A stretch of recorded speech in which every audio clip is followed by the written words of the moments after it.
that our next speaker is actually here? She's, oh, excellent. Okay.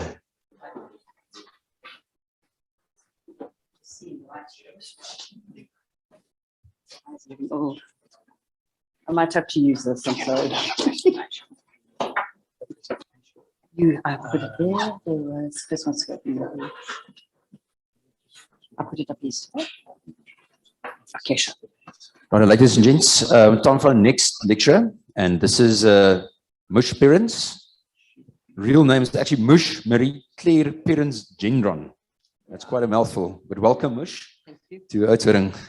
Right, so Mush has had a fascination with children and learning lifelong, and she worked for 18 years in government sector, of which 14 years was spent at Red Cross Children's Hospital.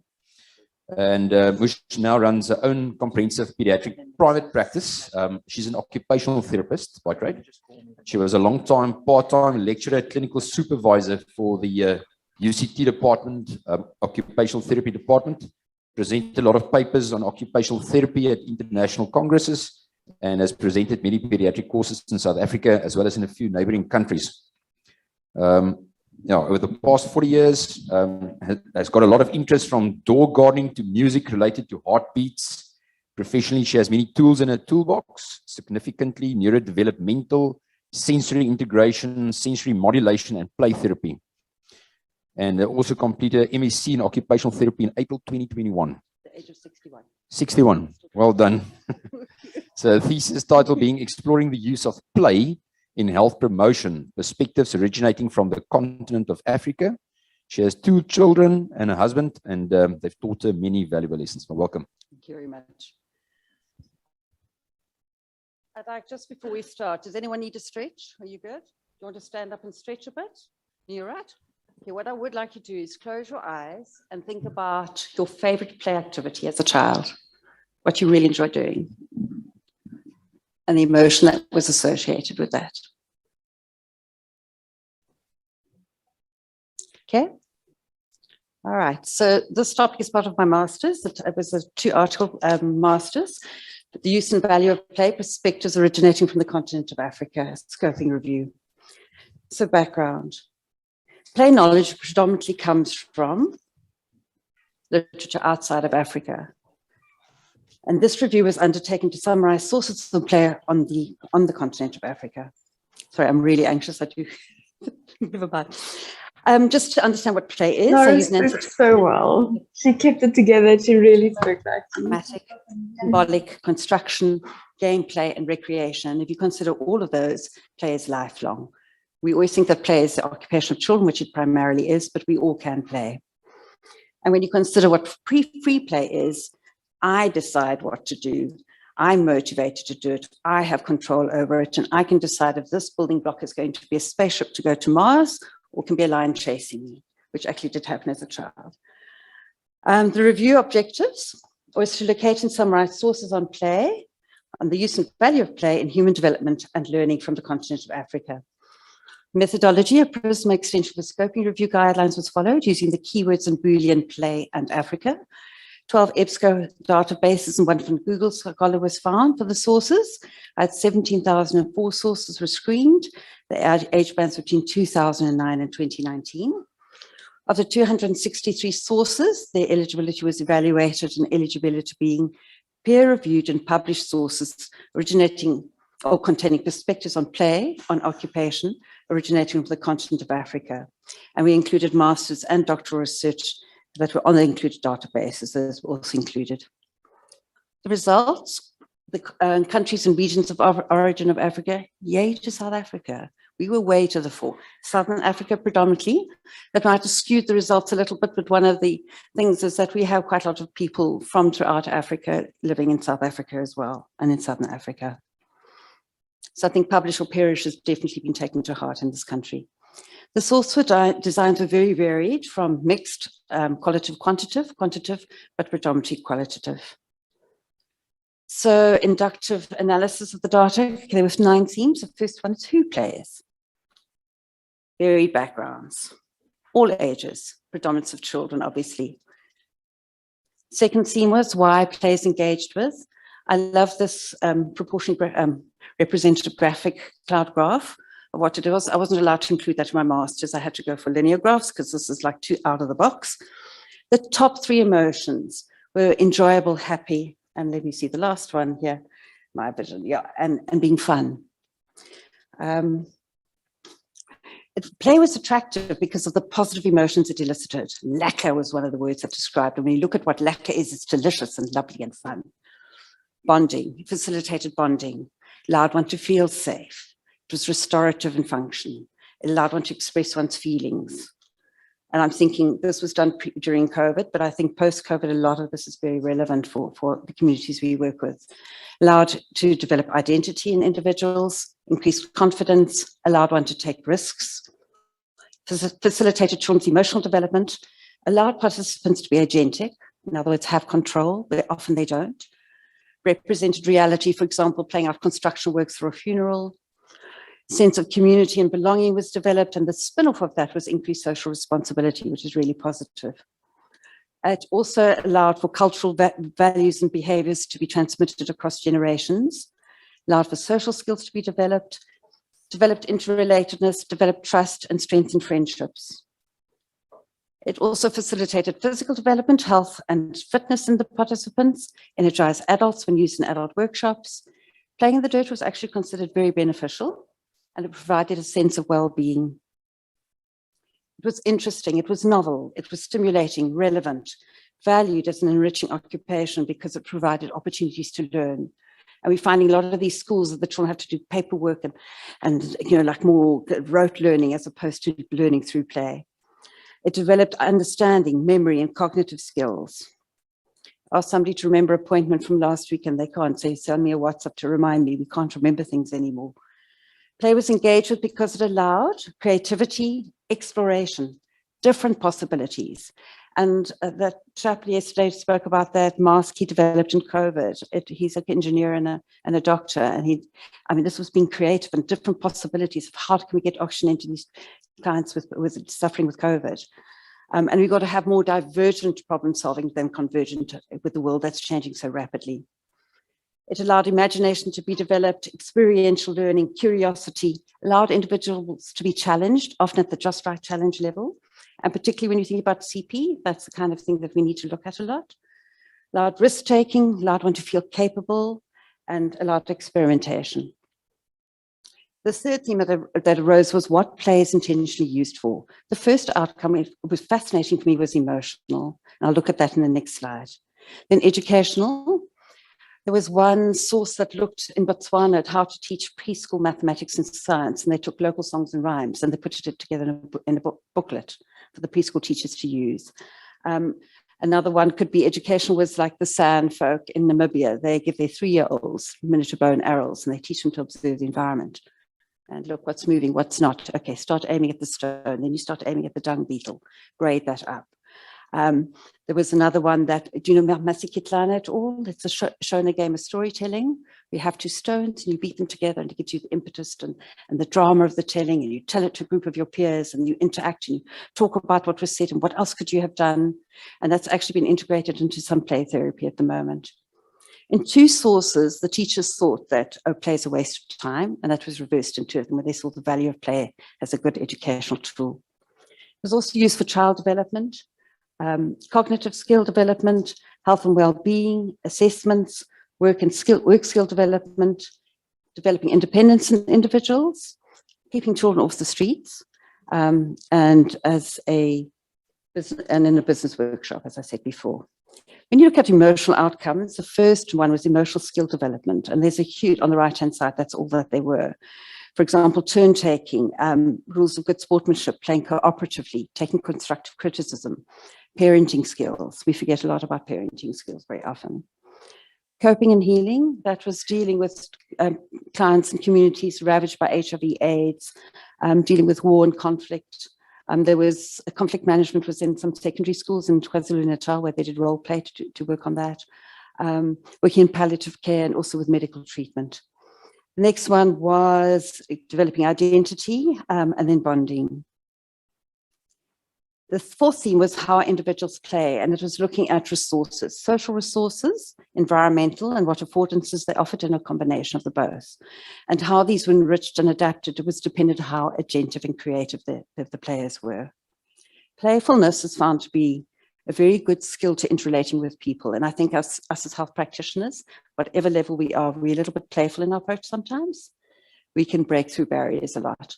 There was a child who was in palliative care and really had no energy to play. And it was actually an OT came along and pretended to be very inept at the fishing game, and he started giggling because she was so stupid at it. And that created that playfulness, and being a bit silly allowed him to trust her a little bit more and relate better to her. Looking at play, imitation play was one of the data appearances. And imitation is just imitating physical actions, speech. And I don't know if you've noticed, but we've definitely, particularly with the babies born in COVID and the littlies, across the board, the speech development is really delayed. And it's because they haven't seen what was going on behind a mask very often. So we're all concerned about that. And then also social skills. A lot of the kids were WhatsApping each other, but when they got face to face, oh, I actually don't know how to talk to you anymore. Those social skills in the real world. Then free play was there, organized play in a context, like, for example, a playground of a school, but then the kids had free play and what they wanted to do in it. Specifically designed play activities.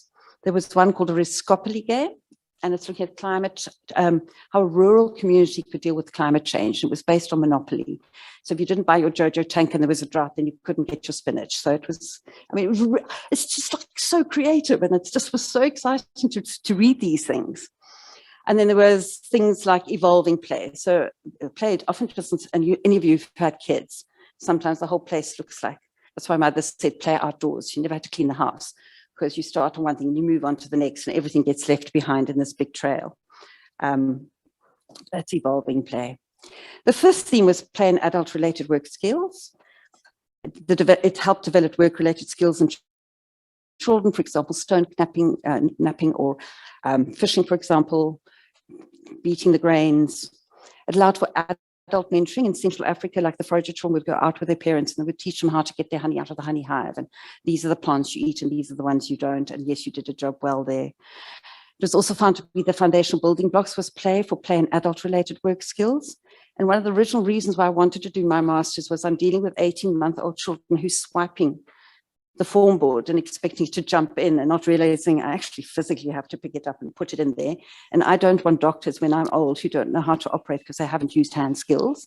So that was my whole premise for doing my master's. As it was found as a preparation for adulthood. It was one source of the pre-colonial sports and games. And they felt that children and the adolescents were prepared for adulthood by learning listening skills, cognitive skills, social skills, and inculcation of social and cultural norms. One research study stated, try and be more creative in your presentations to keep people attracted to what you're having to say. But like I said, my master's, I had to do linear graphs the whole way through because it was too confusing. What is used in play was interesting a lot. We often think we buy things. And often think when we look at funding, people who fund want to see a building or they want to see an object. And actually your biggest resource is yourself as an individual. Any of us who worked on the floor will know that. With a little bit of funding for equipment that you need, but I know from an OT you can play with the box and a piece of sand, and that you can actually be the most creative thing through winking and eye contact and gesturing and whistling and chasing games or chasing children in a wheelchair and swinging on llamas and just using your body in those kind of games, creating rhythm with your body. Next came commercially available toys, and those were things like balls, were the most bought ones, and then came things like construction toys like Lego, etc., but that's really expensive. Then the other thing was marble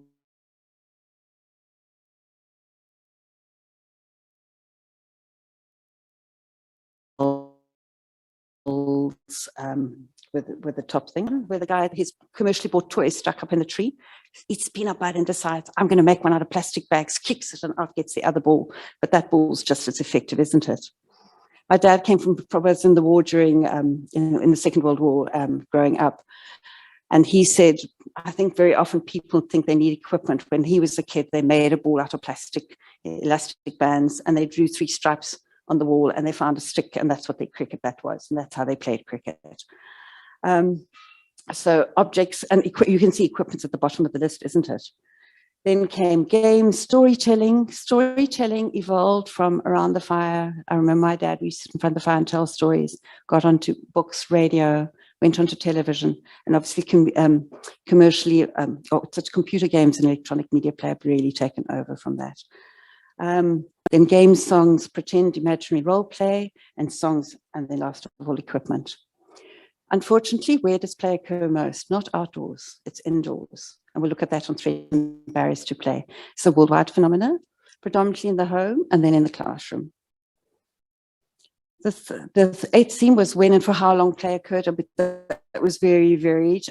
Basically, one person said, I played whenever I could. Have you ever stood at the queue at the supermarket and there's the kid blowing bubbles because he can't go out to play, but he's just playing with his mouth, or he's swinging off his mom, playing hide and seek behind her skirt.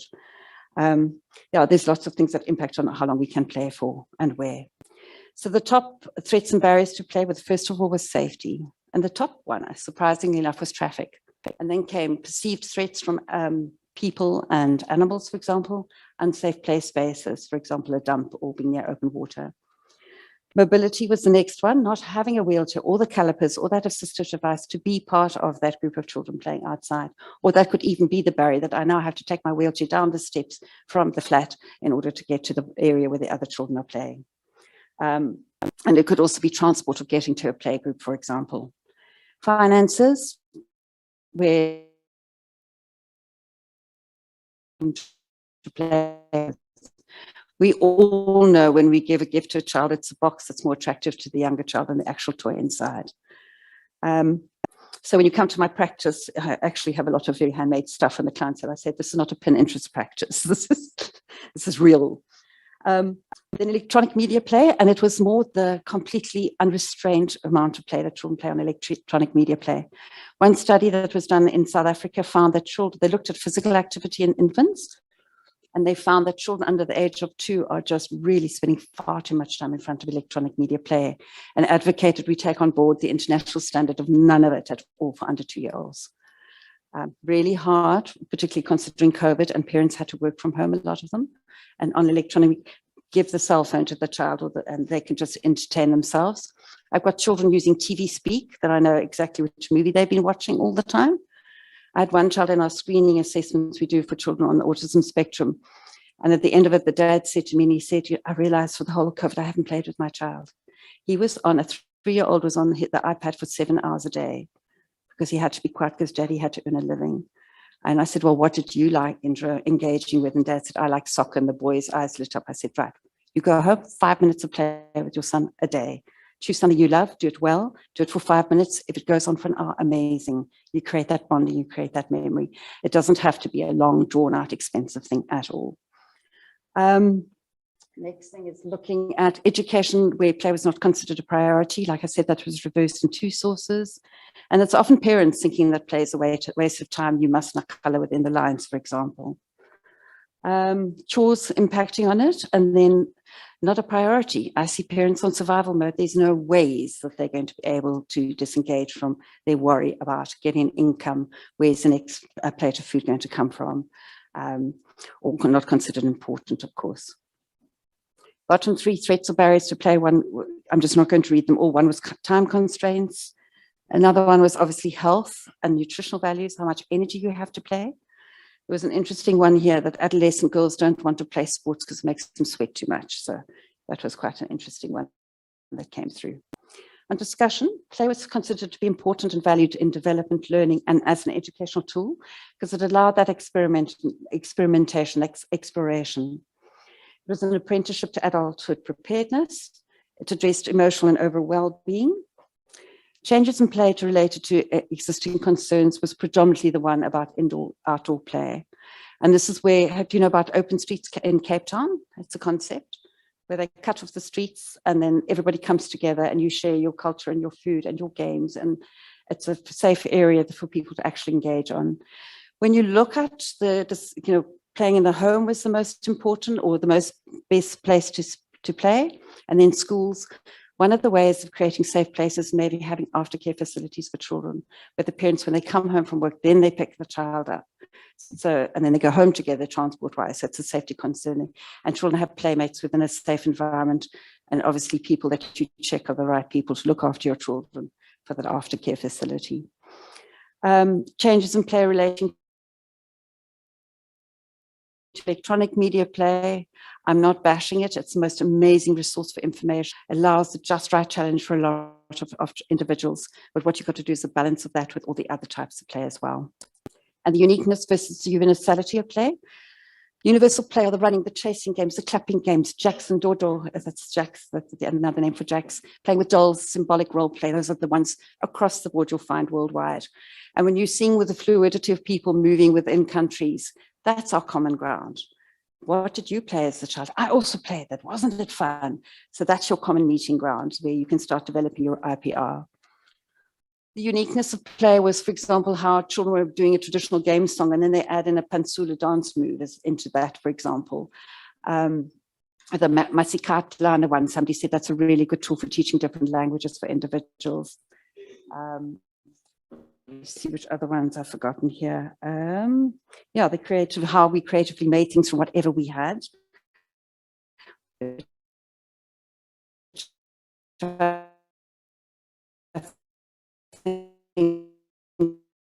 Because I worked in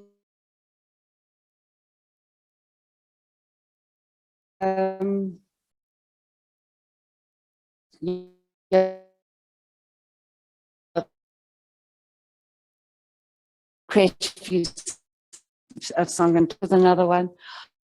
It was one amazing stone throwing. How all those physics principles learned later in school are developed through what, what should it be shaped like? How do you throw it? What should trajectory? Should you bend? If you're going to bounce it off water, what's the wind doing? What's the water got to be like? Those are all physics principles that are developed through play. Or whistling to your client, your friend across the valley. Is there an obstruction to it? Which way is the wind blowing? How well can he hear, for example? How long do you have to whistle for? So all of those kind of principles come in, and they do it in a fun and interesting way. Strengths of the scoping review, which was the first of its kind. It addressed both qualitative and quantitative aspects of play. Diverse sources were used, both regarding research design, sectors, and participant ages.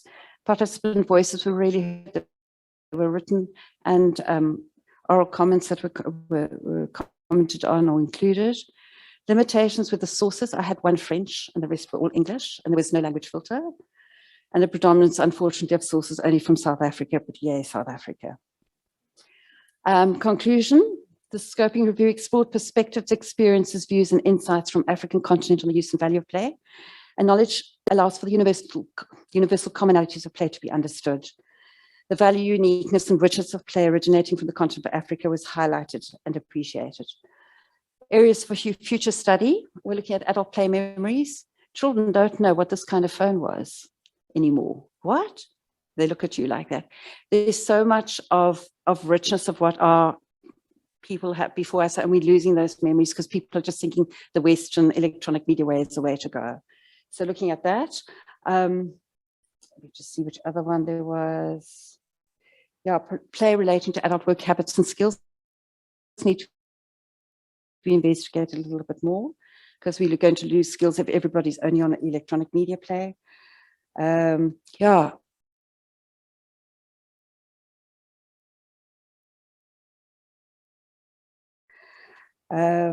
Yeah, the balance of work and play, and that relates to adults as well. We often so tired we forget to play as adults, even if it is just reading a book or looking at the sunrise. That is a form of play.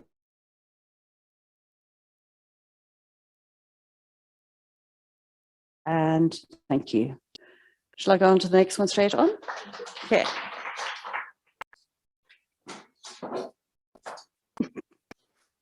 That's usually me. Okay. Thank you very much. Sure. Does anyone want to go and play outside at the moment? Are you guys okay? Yeah, that was quite insightful. Thank you so much. I think we have